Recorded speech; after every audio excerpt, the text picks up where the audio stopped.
Well, you know what they say, out with the old, in with the bold. Okay, that probably didn't make much sense. Let me explain.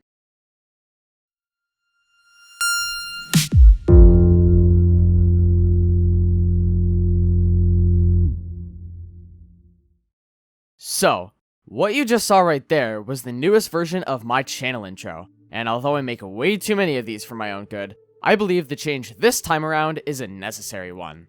Why? Well, let's lay out a story here. I'm currently a high school student with creative passions and a desire to enter into higher artistic fields in the future. Up to this point, however, I've sort of been basing my art and designs around the same thing, these silly looking anthropomorphic objects you see in front of you. And while I don't plan on getting rid of my object OCs or distancing myself from the OSC anytime soon, I would like to start branching out and enhancing my art skills sometime in the near future. And this is where my branding comes in. Currently, my whole online presence is very OSC centric. You got the animated avatar with Miles in the bottom right, you got the social banner with both Miles and Warren, hell, even my logo that I use everywhere uses the shape of Miles' plug. My point is that everywhere you look, my branding is closely tied to my exclusive presence in the Object Show community.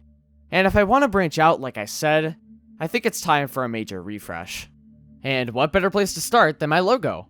Actually, I began with spicing up my color palette to make it more vibrant and friendly, but anyway. As I've said, right now is essentially a plaster of a body part of one of my characters with some text to the right. Heck, I didn't even bother to modify the letter tracking at all. So how can this be improved? Well, I decided to actually scrap this logo concept entirely and start from scratch. But before I get to that, I'd like to thank the sponsor of this video. Nah, I'm kidding. Before I get to that, I'd like to bring up a really special and unique typeface I managed to get my hands on, which ended up being a source of motivation for this whole rebrand. One day, back in late May, I was browsing through some typefaces online, like any graphic design nerd might do. I was on this site called Identified, and one of the things it does is sort typefaces in its database based on widths. So you could look up the tallest or widest typefaces to ever exist, for example. So I'm looking at some of the widest sans serif typefaces in its list, and I can't remember how it happened, but the very first result instantly caught my attention. There was something so impactful, so methodical, so mesmerizing about it that I knew I had to learn more. I went onto the font's website, scrolled through the examples and features, and the next thing I knew, I purchased it. I didn't have to think twice about it. Something in my subconscious simply told me that this typeface was a perfect fit for my branding. Yeah, if you couldn't already tell, the typeface is literally called Fit. It was designed by the talented David Jonathan Ross, and I highly recommend you go check his work out. So, with that highly sentimental story out of the way, let's go back to my logo. If I wanted to use Fit as a typeface for my branding, I knew I would have to come up with a logo that complements the typeface well and is equally bold and unique. And I happen to have a concept in mind which could fit the bill perfectly. This. So this is a logo I've had circulating in my mind for about as long as I can remember. The added benefit to this one in particular is that it's separate from my presence in the OSC, since it instead contains my initials, the C here and the J here. However, that's also its main fault. Ever since I came up with my current username, I've started using the middle R in my initials as well.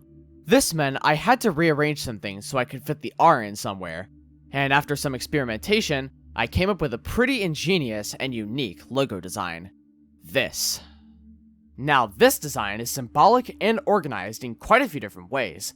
I won't go into too much detail, but I will point out a few things I really like.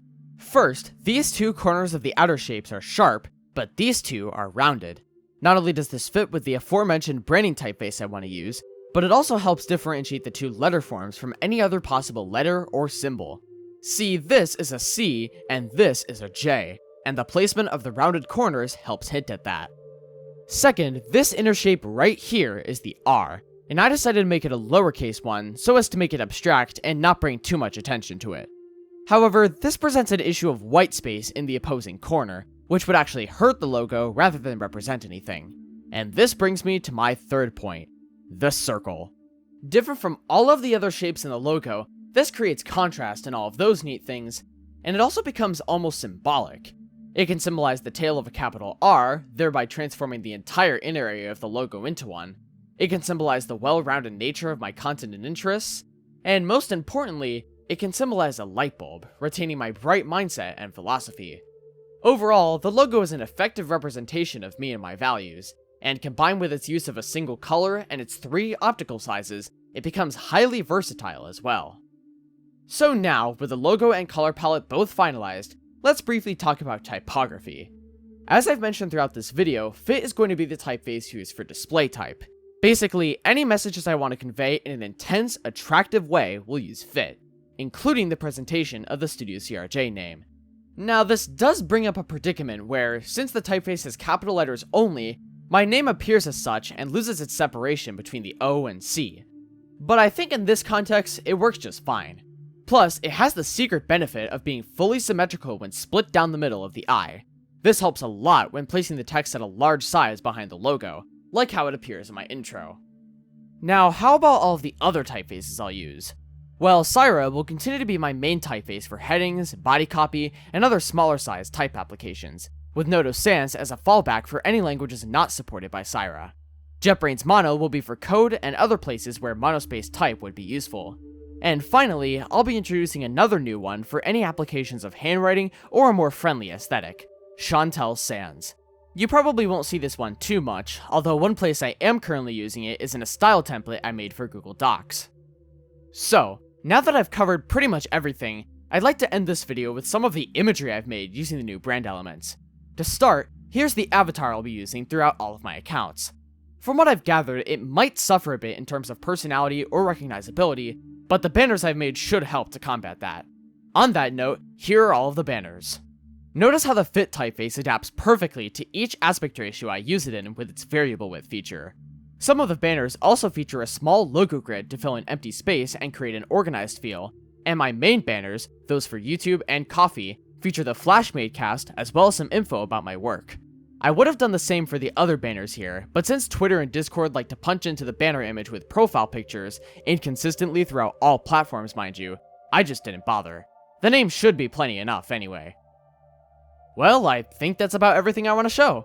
I've also updated a bunch of other images, but I'm not going to show them here given that this video is already quite long. I guess my main takeaway here is that rebrands are like taxes. They're inevitable, and they exist for an important reason. That reason is sort of different between the two, but I digress. The reason for mine right now is to be able to branch out in different communities and settings more easily, and to express myself with higher standards of clarity and quality. And honestly, I believe I've done a pretty good job. And I hope you guys like this rebrand and what's in store for Studio CRJ as well. Thanks for watching, and remember to think bright. But not too bright, otherwise this is gonna happen.